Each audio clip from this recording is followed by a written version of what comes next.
milí rodičia, vážení celomilovci. Dovolte, aby sa vás srdečne privítal. Myslíme sa, aby ste nášmu pridali, požiadali a pripravili do stavného mesta.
Keď vidím smiech ti na tvári, viem, že deň sa nám vydaril. Stačí ti k šťastiu vedieť, že som tu ja. Keď vystieráš ku mne rúčky, keď zotavíš sa z horúčky, na perách nesiem vďačné halelúja. Halelúja,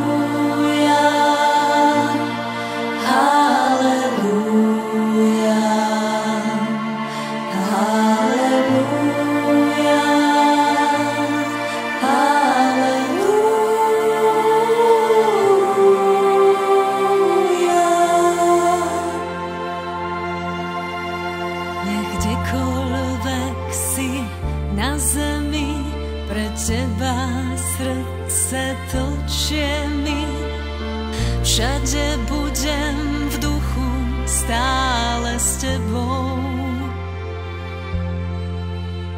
Nech naplnený život máš, lásku, zdravie, vždy si stráž. Pomodlím sa, keď vezme si ma nebo. Halelúja, halelúja, halelúja, halelúja.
Prišli sme tu my a predovšetkým vy, aby ste spečatili tú svoju lásku, ktorú vám Boh písal do vašich duší, jedného voči druhému. Ale v prvom rade v tejto slávnostnej chvíli patrí sa, aby ste poďakovali Pánu Bohu za dar života. Lebo každý život je dar Boží, aj váš život. Že ste mohli tu prísť v zdraví, plnej kráse dnes do Božieho chrámu. Bohu, ktorý je láska, ktorého nevidíme, nech sa zdáva vďaka, predovšetkým z vášho srdca teraz, Kevin a Eleonora. Po Bohu v tejto chvíli nech patrí vaša vďaka vašim drahým rodičom, ktorí vás vychovali a dnes vás tu sprevádzajú tiež naplnení láskou. A vďaku verím tiež voči Bohu za tieto krásnoduché, peknoduché deti, Eleonoru a Kevina. Verím, že Kevin a Eleonora v tejto chvíli si uvedomujete vážnosť tejto chvíli. Musím povedať pred našimi priateľmi a známymi, že som bol veľmi povzbudený a s rodičmi, aký krásny postoj mali príprave na sviatosť manželstva. Veď žijú vo svete, pracujú vo svete už v Glasgowe, ako mi hovorili, a v Škótsku. A mohli by povedať, tak ako mnohí dneska mladí, na čo papier, na čo sa sobášiť.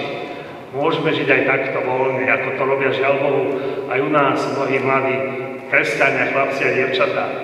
Ale títo mladí ľudia, Kevin a Eleonora, majú v srdci lásku k Bohu a pochopili, že Božia vôľa je, keď cítim povolanie k manželstvu, že Boh ma volá k sviatosti manželstva, aby som prišla pred oltár. A tak to robíte, pretože ako sme to počuli v Božom slove, čo povedal Ježiš, preto muž opustí otca a matku a prilne svojej manželke a tí dvaja stanú sa jedným telom, čo Boh svojím človekom nezlučuje. A pri obrade manželstva, ktoré za chvíľku bude to podstatné, keď si vyslovia veriem a sľubujem, potom kňaz a ja mene požehnávam to sviatostné manželstvo. Oni si vysluhujú sviatosť manželstva sami, ale Boh, Ježiš Kristus, prostredníctvom cirkvi svojho služobníka požehnáva ich manželstvo. Týchto novomanželov za chvíľku, Kevina a Eleonoru. A viete, na mnohých našich domoch sú tie vývesky pekné, nástenky a napísané, že kde Boh hospodári, tam sa dobre darí. Alebo bez Božieho požehnania márne sú naše namáhania. A tak je veľmi pekné, opakujem, že ste tu prišli. Vaša príprava krásna duchovná, váš postoj predovšetkým Bohu, ale aj k tejto sviatosti naozaj je pozorhodná a môže byť povzbudenie aj pre mnohých, že tu nejde, že mladí častokrát prídu aj u nás, že chcú len krstný list. Ja im dám krstný zoveru list, tak úradne, byrokraticky všetko robíme niekedy, ale tak ako Kevin a Eleonora od srdca s láskou sa pripravili na túto sviatosť, za treba povedať, že Eleonora nebola na prvé sväté prijímanie za tie roky, ale mala úprimný úmysel, záujem a sa pripravila tiež na prvé sväté prijímanie a včera prvý raz pristúpila k prvému svätému prijímaniu, prvej komuniou a stretla sa s Ježišom. Čiže to je dvojnásobná radosť tejto rodine, že prijímajú sviatosť manželstva a prvé sväté prijímanie. Počuli sme v Božom slove Eleonora a Kevin krásne čítanie, Božie slovo o láske.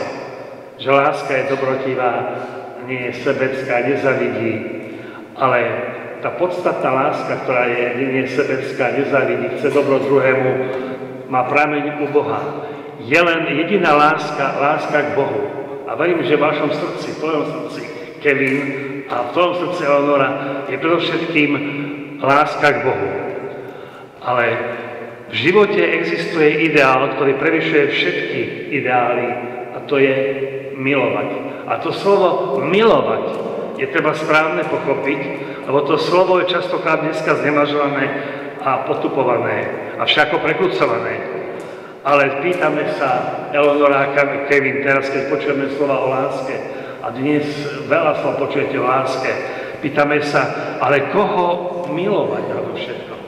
V prvom rade Boha. Áno? On prebýva v srdci každého stvorenia. A ty, Eleonora, musíš vidieť Boha a milovať Boha predovšetkým v srdci Kevina. Musíš ho milovať väčšou láskou, než ako ho miluješ, lebo Boh prebýva v jeho srdci.